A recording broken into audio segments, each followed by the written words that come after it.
Olá, estimado irmão e irmã na fé em Jesus Cristo.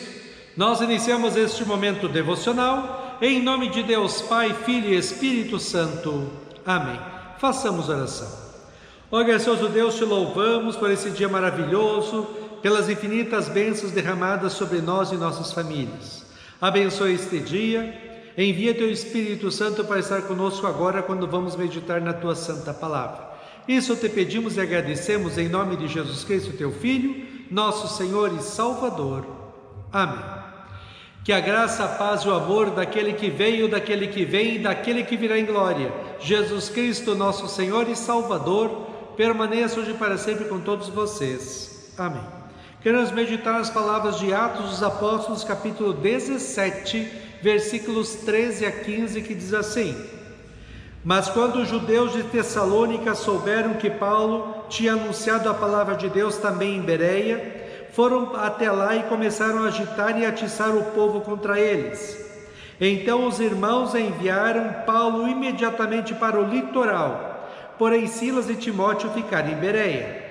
Os irmãos que protegiam Paulo o levaram até a cidade de Atenas. Depois voltaram para Bereia, levando um recado de Paulo. Ele pedia que Silas e Timóteo fossem encontrá-lo em Atenas o mais depressa possível. Que Deus abençoe as palavras em nossos corações. Amém. Estimado irmão e irmã, existem pessoas que quando colocam uma coisa na cabeça não conseguem esquecer, ficam remoendo e, se é contra alguém, perseguem essa pessoa onde ela for. Hoje até tem um termo em inglês chamado stalking, que significa perseguir incansavelmente a uma pessoa. Os judeus na época do apóstolo Paulo estavam fazendo exatamente isso, perseguindo incessantemente o apóstolo Paulo e Silas, porque eles falavam de Jesus. Acho até que esse pessoal que estava perseguindo não tinha muito o que fazer na vida, não é? Bereia ficava a 80 quilômetros de Tessalônica, pois os judeus andaram a pé até lá para atrapalhar a pregação da palavra de Deus. Se eles não gostaram do que Paulo e Silas falaram, ou se eles achavam que era tudo bobagem, então fizessem como Gamaliel em Atos 5, 38 e 39, quando disse: Não façam nada contra estes homens, deixem que vão embora, porque se esse plano ou esse trabalho vem dos seres humanos, ele desaparecerá. Mas se vem de Deus, vocês não poderão destruí-lo, pois neste caso estariam lutando contra Deus.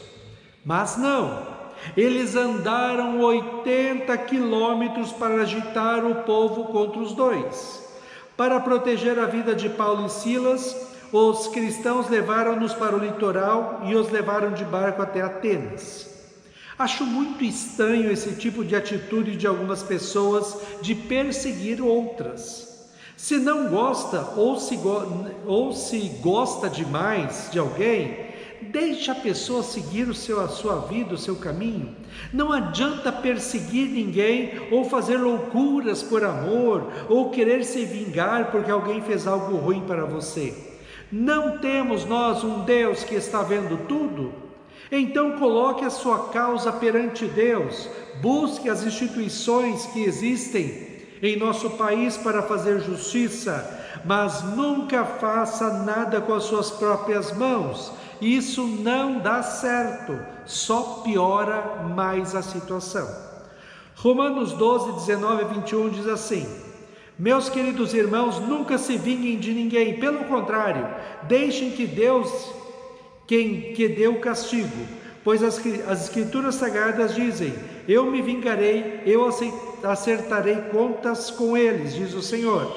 Mas façam como diz as escrituras: se o seu inimigo estiver com fome, dê comida a ele, se estiver com sede, dê água, porque assim você o fará queimar de remorso e vergonha.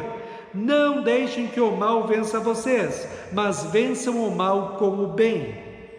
Paulo e Silas se propuseram a pregar a palavra de Deus para todas as pessoas que pudessem. Fizeram disso sua missão de vida. Onde iam, levavam o amor de Deus em Cristo às pessoas. Várias vezes foram perseguidos, humilhados, apanharam, sofreram perigo de morte, mas continuavam firmes na missão que Jesus deu de fazer discípulos de todas as nações do mundo todo. Hoje este ideal está se perdendo na vida dos cristãos.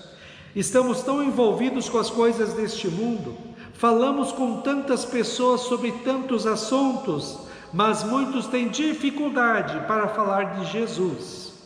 Não é necessário ficar discutindo com as pessoas sobre religião ou doutrinas. É só dizer o que Jesus é em nossas vidas. Como a fé enche o nosso coração de alegria, de paz, de esperança, de amor, de felicidade. Muitas igrejas se comportam mais como clubes, que só pensam em si mesmos, do que igreja que é voltado para fora, para salvar pessoas pela pregação da palavra de Deus. Jesus Cristo, Filho de Deus, veio ao mundo por amor a nós. Ele sofreu na cruz toda a ira e castigo eternos de Deus em nosso lugar, para levar sobre si mesmo o peso dos nossos pecados e da nossa condenação. Ele, por amor, deixou o céu, não apenas para estar conosco, mas para sofrer e morrer por nós, como diz 1 Pedro 2,24. O próprio Cristo levou os nossos pecados no seu corpo sobre a cruz, a fim de que morrêssemos para o pecado e vivêssemos uma vida correta. Por meio dos ferimentos dele, vocês foram curados.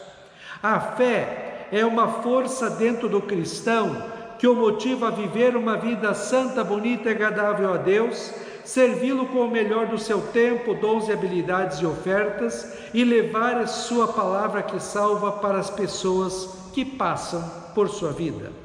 Fiquei agora imaginando a nossa vida como aqueles foguetes que partem para o espaço. Nós somos o foguete. A fé é o combustível que nos impulsiona para vivermos uma vida cristã comprometida e consagrada a Cristo. Se o foguete não sobe, é porque falta o combustível. Se temos dificuldade para viver a fé, vencer as tentações e falar de Cristo, é porque nos falta fé. E a fé conseguimos pelo meditar da palavra de Deus e pela participação da Santa Ceia. Assim, Paulo e Silas tiveram de fugir de Bereia por causa da perseguição, mas não pararam. Agora eles vão até Atenas para falar de Jesus. Que nós também, em nossa caminhada por este mundo, permaneçamos firmes em nossa fé em Cristo e dispostos a proclamar a boa notícia de salvação pela fé em Cristo, como disse o apóstolo Paulo em Romanos 1, 16 e 17. Eu não me envergonho do Evangelho, pois ele é o poder de Deus para salvar todos os que creem, primeiro os judeus e também os não-judeus, pois o Evangelho mostra como é que Deus nos aceita. É por meio da fé, do começo ao fim, como dizem as Escrituras Sagradas, viverá aquele que, por meio da fé, é aceito por Deus. Amém. Façamos oração. Ó Senhor nosso Deus, nós te agradecemos porque nós fomos chamados das trevas do pecado e da condenação eterna no inferno para a maravilhosa luz da salvação.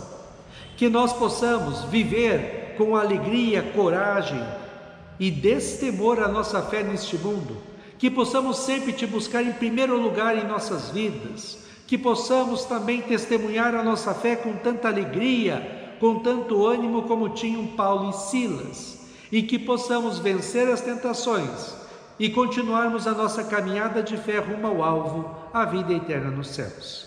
Ó Deus, fica conosco neste dia, cuida de nós e dá-nos sabedoria. Isso te pedimos e agradecemos em nome de Jesus. Amém. Receba a bênção do Senhor. O Senhor te abençoe e te guarde. O Senhor faça resplandecer o seu rosto sobre ti e tenha misericórdia de ti. O Senhor sobre ti levante o seu rosto e te dê a paz. Amém.